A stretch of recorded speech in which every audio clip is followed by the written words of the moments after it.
Farhan Studio.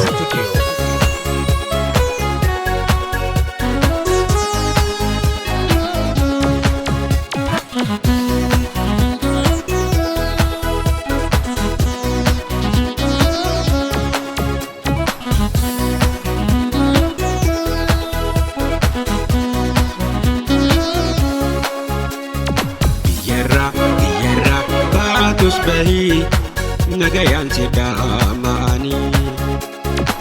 Yerra baatus bahii nagayaan si dhama'anii.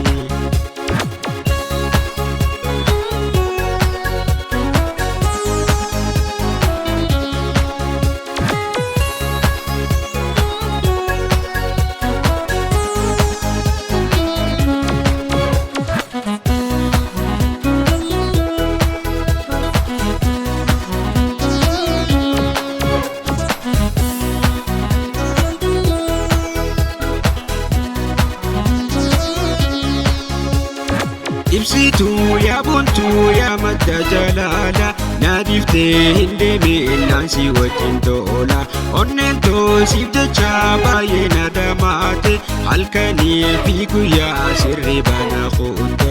Ibsituu yaa buntuu yaa madda jalaala naadiftee hin deemin naansi wajjin toola onneen toosiif jecha baay'ee na dhamaate halkanii fi guyyaa sirrii bana kuute.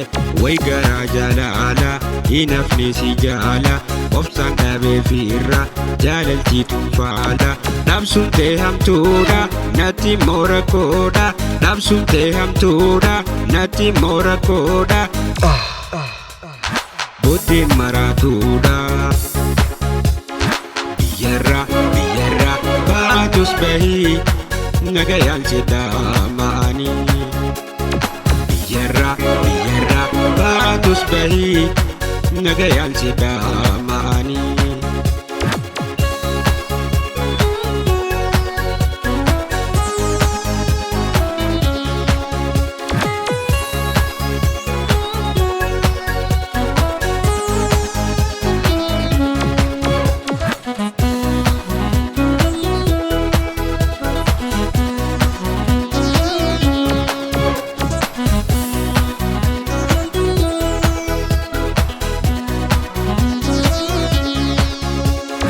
Jiruun too dukkanaa yoo ati hin jiraanne si malee fuudhuudhaas takka illee hin barbaanne ifaan jiruuti yaa jaalatoo si qofa yoo ati hin jiraanne caccabeetiin kuufa.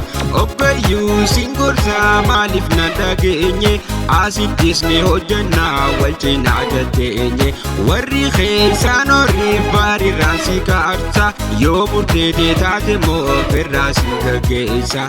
Way garaa jalaala hin hafne si jaala obsaan dhabee fiirra jaalaltii tuufaala dhabsuun ta'e hamtuudha natti immoo rakkoodha dhabsuun ta'e hamtuudha natti immoo rakkoodha booddeen maraatuudha. Biyyarra baatus bahii nagayaan si dhama'anii. Biyyarra baatus bahii nagayaan si dhama'anii.